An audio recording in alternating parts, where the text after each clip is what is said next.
Union leaders call for improved working conditions as the world commemorated the International Labour Day yesterday. And in prelude to World Press Freedom Day, media profession and principals serving as heads of examination accommodation centers are grappling of the examinations. Canal International.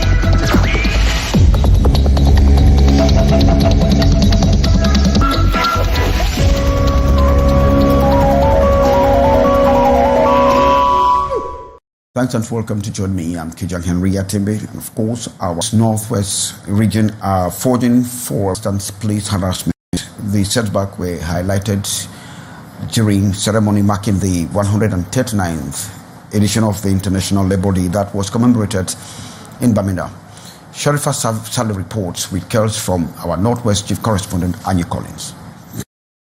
Solidarity forever. Workers' syndicates in the Northwest region have decried the poor state of roads and constant International Labour Day at the Bamenda Commercial Avenue, cited these as some of their challenges. We're just calling on the government to be more vigilant to see how they can address this situation, address and redress this situation. If there is a nationwide cry about hardship, then the security crisis here has further blackened the picture, according to trade unionists. Increase the minimum wage to 80 or 90,000 francs because a cup of rice is increased, is now 250 francs once. The landlords have increased their rent, the taxi fare has increased, and everything have increased, and workers work and go home with nothing entirely.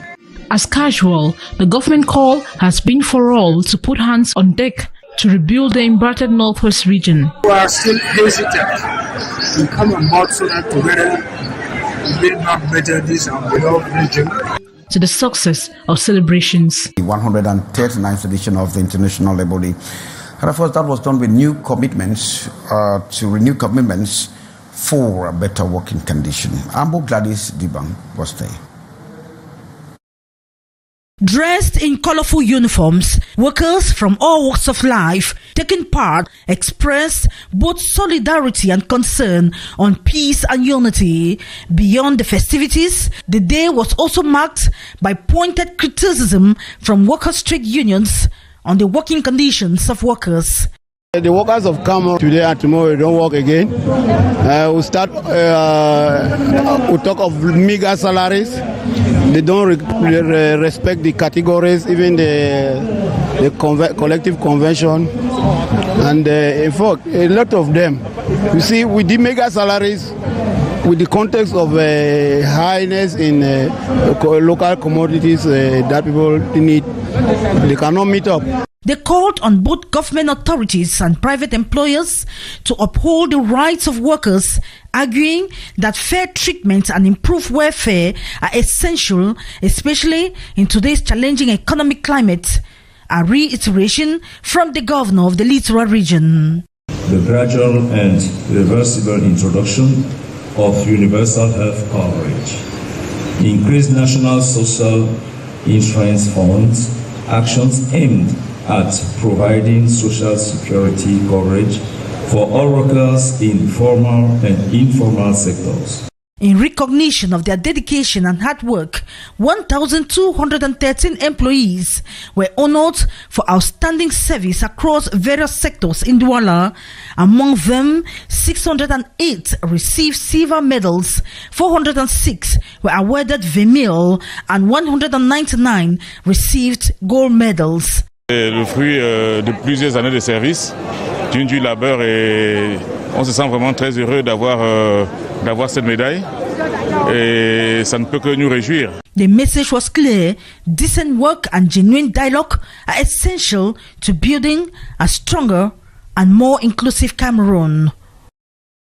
Meantime, it was fanfare and jubilation at the Yaoundé branch office of Canal International, where the personnel had a bold step, or they took a bold step to tell the administration about their grievances and, of course, equally asked for better working conditions. Beatrice Ngamo is our chief correspondent in Yaoundé. The evening started here. Photo call time, souvenir, all stopped by to immortalize. The climb carried the personnel of Canal and guests to the rendezvous space, the green and white colors of the house visible in the touch. Labor Day night, May 1, to celebrate the tireless, hearty contributions of all the staff in the production chain. Press, speech of staff delegates, delivered by Anongefak, outlines moves by the administration on certain issues, their indifference to cooperate with over 46 attempts, despite the repeated persistence, pleas and proposals. At times, we're able to obtain little things, though a lot is still to be done. Chers collègues, nous voulons le dire haut. Notre combat n'est pas contre l'entreprise, il est pour l'entreprise. Pour une entreprise plus juste, plus humaine et plus forte. Nous saluons les efforts de l'administration quand ils existent. Mais nous appelons à une plus grande transparence, à une réelle inclusion, à un respect mutuel qui ne soit pas un luxe mais une norme. On behalf of management, the Director of Information, Rodrigue Tonge, said he will convey the words of the staff delegates to hierarchy, adding that through gradual and steady steps, things are unfolding and the financial position of Canal day to day compared to other houses far better. Quand on parle de régularité de salaire, c'est que les employés Canal veulent que tous les 5, ils soient sûrs qu'il y a leur salaire. Ce n'est pas que est-ce qu'il y a le salaire sur moi, est-ce qu'il n'y a pas. C'est juste qu'on veut une date précise. Vous voyez à quel niveau nous sommes. Occasion to announce the special gifts of encouragement from management to some staff, 9 in all, from the newsroom, commercial service and security department. This was followed by the handing of certificates to the participants of the team building training on resilience and agility in a complex environment. All took turns for the special family meal prepared by a renowned reference restaurant in town. This then ushered in the varied sounds and ambience for the evening. The popular Mbole, many could not be indifferent. Participation time, one that goes with spreading also. Gratitude to God Almighty in footsteps and sounds. Champagne flowed and flowed that carried the celebration far into the night. And again, media professionals in Cameroon will this Saturday May 3 join their peers the world over to commemorate World Press Freedom Day under the theme Reporting in the Brave New World, the Impact of Artificial Intelligence on Press Freedom and the Media. Our reporter Ate Bonaventure actually sampled the opinion of some journalists and puts together in this report.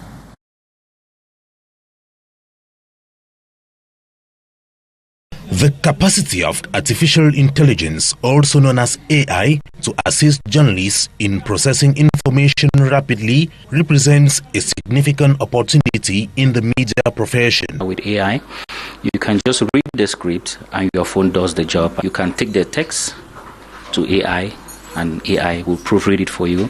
I do not really use it that much, and thankfully I can take a picture of a text and then have the text into my notes, the notes in my phone, and that helps me out. AI functions as a style editor, efficiently condensing news content, but human intelligence is required for a more efficient output and credibility. AI cannot replace us.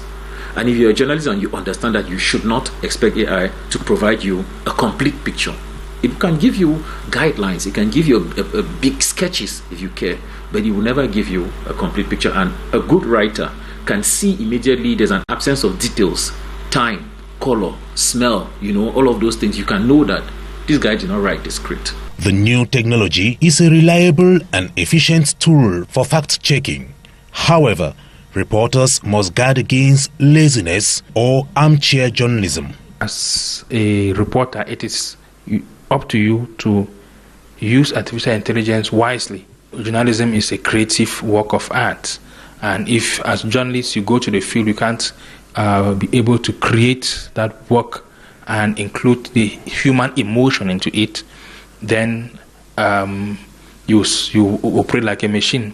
This year, the World Press Freedom Day Global Commemoration focuses on the profound influence of artificial intelligence on journalism and media.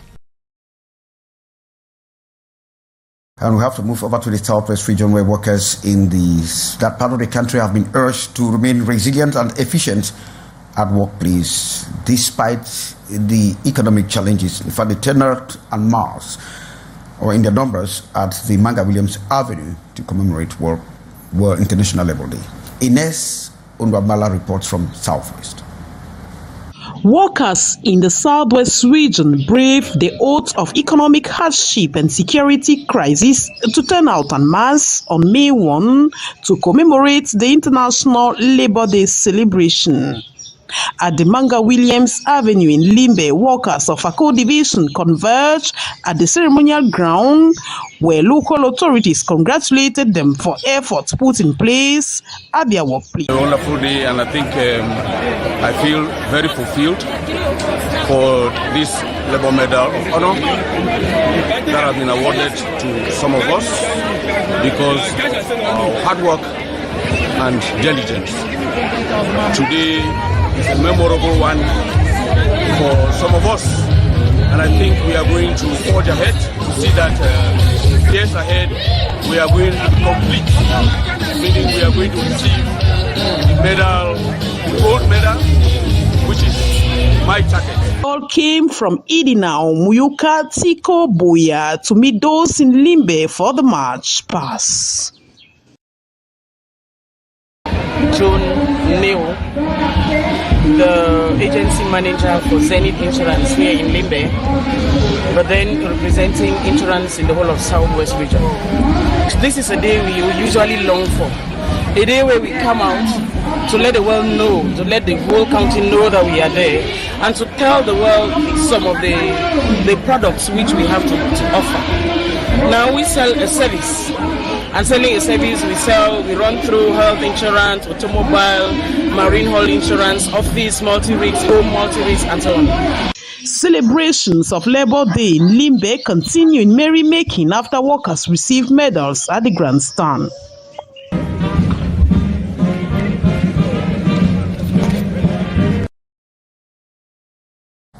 And over in the Adamawa region, tools to help them in their extension work. And Buglalis, the bank comes back to that. Motorcycle boost for agricultural outreach in the Adamawa region. 30 chiefs of agricultural posts now have brand new motorcycles to help them reach remote farming communities. The bikes were officially handed over by the representative of the regional governor alongside officials from the Ministry of Agriculture and Rural Development. The farms are far from the city.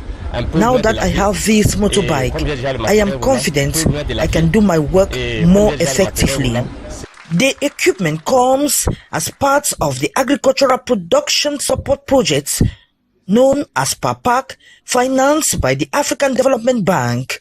The goal is to revitalize agricultural production in the region, which has seen a sharp drop since the outbreak of COVID-19.